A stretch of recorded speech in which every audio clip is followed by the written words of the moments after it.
Bien-aimés dans le Seigneur, nous sommes heureux d'être encore ensemble et je l'espère que chacun de nous a déjà sa tasse à la main pour son café. C'est un spirituel qui apporte de la force, qui apporte des calories spirituelles pour notre destinée. Nous sommes en train d'analyser le thème très capital et très important, attraper les petits destructeurs de la destinée.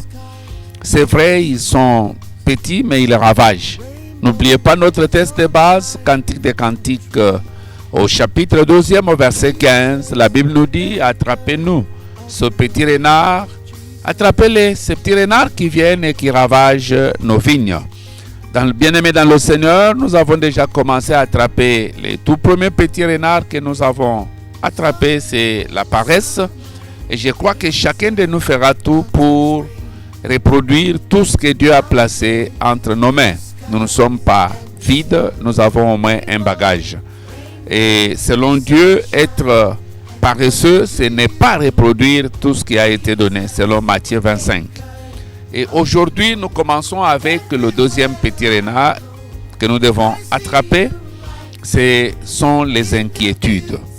Ce sont les inquiétudes. Quand on parle de l'inquiétude, c'est l'état de celui qui est inquiet ou qui n'a pas le repos moral. C'est quelqu'un qui est dans l'état de tourment. Et une inquiétude, c'est quand on dit qu'on est inquiet, ça signifie qu'on a une émotion ou on a une activité qui nous prive le repos moral. Or, Jésus dit, venez à moi, vous tous qui êtes fatigués et chargés, je vais vous donner du repos.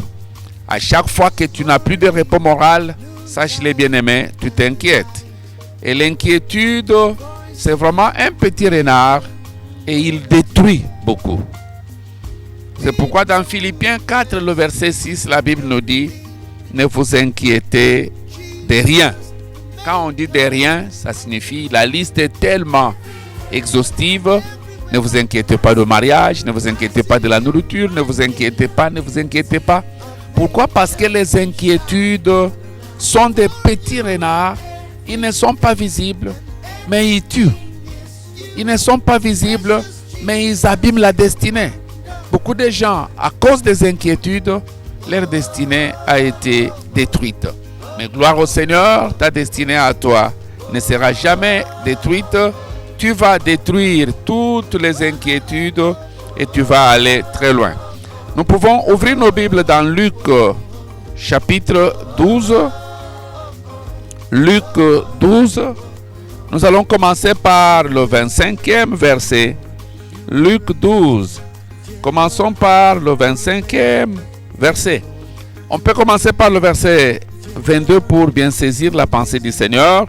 Jésus dit ensuite à ses disciples, c'est pourquoi je vous dis, ne vous inquiétez pas pour votre vie, de ce que vous mangerez, ni pour votre corps, de quoi vous serez vêtus.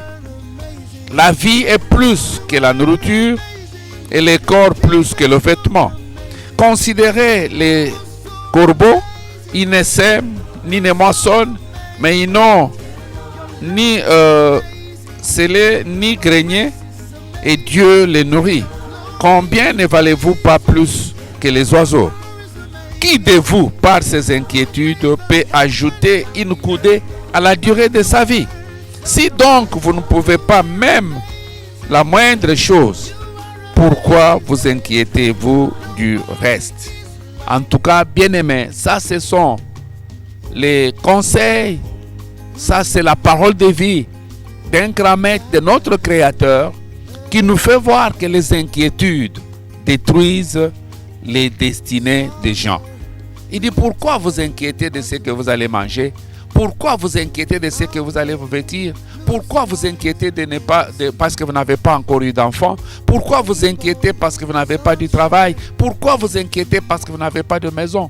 Vous savez, l'homme, quand il était dans le jardin d'Éden, il était dans un jardin sans inquiétude. Mais une fois hors le jardin, les défis deviennent maintenant le moyen pour devenir mature et pour nous forger. Merci beaucoup. Demain, nous verrons pourquoi ne pas s'inquiéter. Que le Seigneur vous bénisse. Merci sur le même réseau.